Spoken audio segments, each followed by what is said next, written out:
Welcome everyone to another installment of Learning the NBA Salary Cap with HoopsJock. That's me, Eric Brandt. In today's episode, we're going to be talking about the hard cap, what it means to be hard capped, how teams go about getting hard capped, and then what restrictions that brings about. First off, we need to know how the salary cap is determined, and that is basically in the collective bargaining agreement. Both sides, both the players and the owners, have agreed that the basketball-related income, a certain percentage of that, between like all basketball revenue and then also like TV deals and things like that, there's a certain percentage that has to go to player salaries each year, and that number is based on the revenue of the previous year, and that's how they determine the exact percentage and the exact number of the salary cap. In regards to the salary cap, there are three numbers that become vastly important each season. The first one will be the actual salary cap number. Now that for the 2022-2023 season is $123,655,000. The second important number is the luxury tax level for the 2022-2023 season. That number is $150,267,000. And this is just something that was put in place. It's also tied to the basketball related income, just a slightly higher percentage of it. And if you go over this number, then you have to pay tax, and that just helps teams that spend a lot kind of balance out with the teams that aren't able to. Maybe they're in small markets or maybe not as wealthy of an owner as other teams. This was put in place to kind of help level the playing field so that a team couldn't spend like crazy. So it's just a way of kind of balancing it out while still allowing those teams to spend money if they really want to or are able to. And then the third number you need to be aware of is the hard cap line, which is also known as the tax apron. And that number this year is $156,938,000. It's basically roughly $6 million over the luxury tax line, give or take like 0.5% more. There's like a certain thing that kicks in each year, but roughly $6 million over the luxury tax line. The NBA has what's known as a soft salary cap. This means that teams can go above that first number I gave you, the actual salary cap number, as much as possible, as long as they use the proper channels of exceptions and bird rights and things like that, minimum contracts, all that kind of stuff. As long as they don't trigger that hard cap line, a team in theory could go super high above that number. This is why a team like the Golden State Warriors last year were approximately $70 million over the salary cap line. Now, this doesn't mean that they can just sign whoever they want in free agency and go as far over as they want. They had to do it using the rights they had to certain players. Now, this doesn't mean you can just go sign other teams' free agents to whatever amount you wanted. If you don't have the cap space, if you are over the cap or you don't have enough cap space, a team like the Sacramento Kings couldn't just go and sign Giannis when he's a free agent to whatever contract he wanted.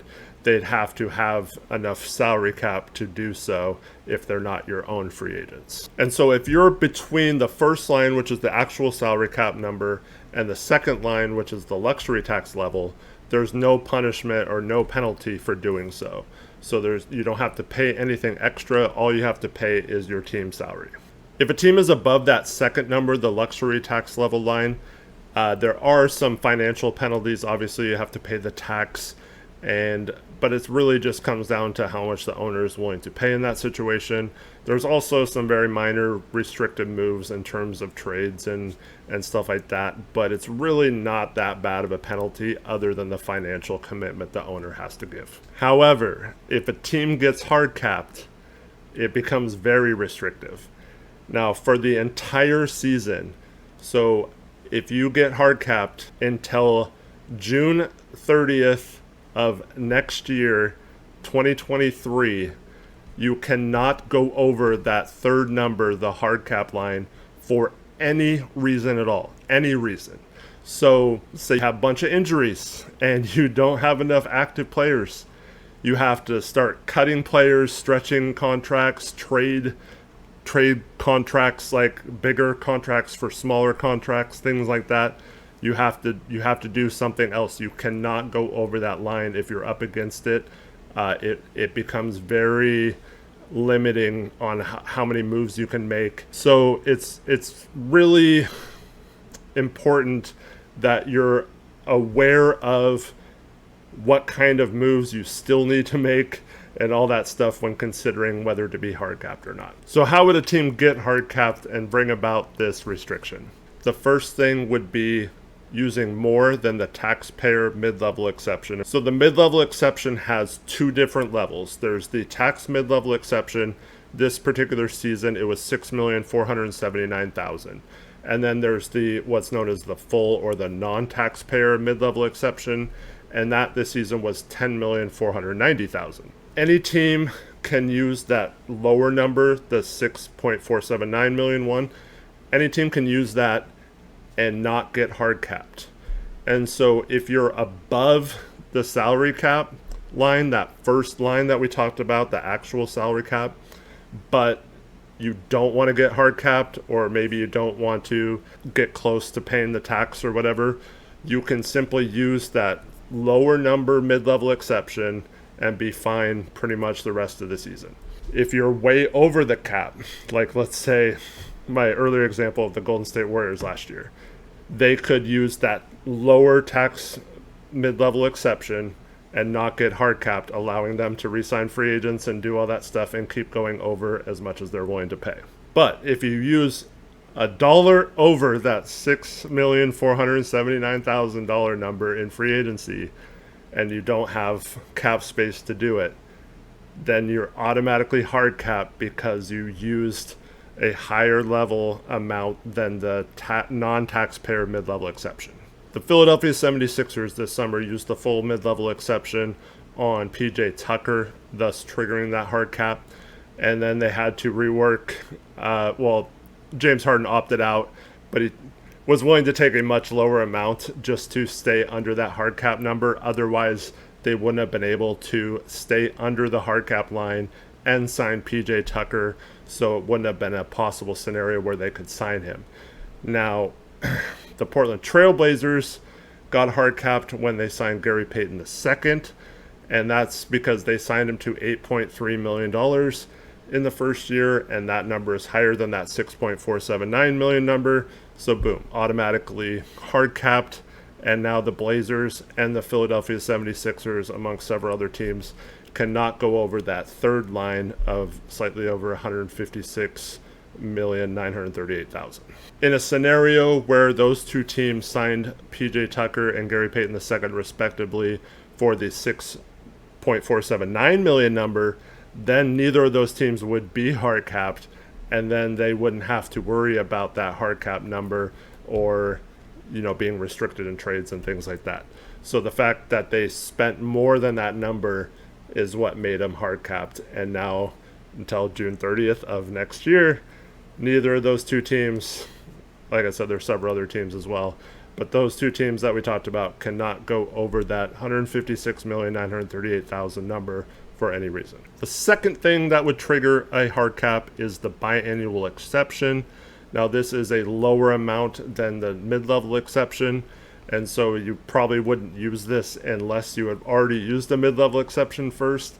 But if you use the biannual exception for any reason, once again, you're hard capped till June 30th of the following year and cannot go over that line. And then the third way a team will trigger the hard cap is if you trade for a player via sign and trade. Now, we only had one example of that this offseason, and that was part of the Donovan Mitchell trade, in which Colin Sexton was signed and traded to the Utah Jazz, thus hard capping the Utah Jazz for the entire season. So those three things, using the non-taxpayer mid-level exception, using the biannual exception, or acquiring a player via sign and trade, are the three reasons you would get hard capped. And so when you make a move like that, you have to consider if that player you signed or are trading for is also worth the restrictions it brings about with having to stay below that number. The other thing that comes into play with the hard cap is the minimum roster restriction of you having to have 14 players on your roster. So if you make this move and get hard capped, let's say you sign someone and you're right up against the hard cap line, but you only have 12 guys and you still have to sign 2 more to your roster. But even if you sign those 2 to minimum contracts, you can't stay below the hard cap line. That makes that first signing that would get you hard capped invalid, and you wouldn't be able to do it. So not only do you get hard cap, but you also have to factor in with every trade, every transaction you make, that if you need roster spots or do not have 14 players, let's say you traded away 3 players for 1 player when you had 14 players on your roster, then you have to sign 2 players after that. So just because the trade left you slightly below the hard cap line doesn't mean that you are in fact below the hard cap line, because once you sign those 2 players, you would go over. So in the trade, you would have to have enough room to sign 2 minimum contracts once the trade's completed under that hard cap line. It's just a lot of stuff that a GM has to weigh when deciding to get hard cap. Is that player worth all these restrictions and having to worry about not going over a certain number, and what if there's injuries and all that stuff the entire season and the entire league year? All right, that was the hard cap. If you have any questions, hit me up on Twitter or Discord, or you can leave them in the comments below, and I'll try to get to those. I'll try to look and see if there's any questions you have. But thank you so much for watching. Appreciate all of you. Have a great rest of your day.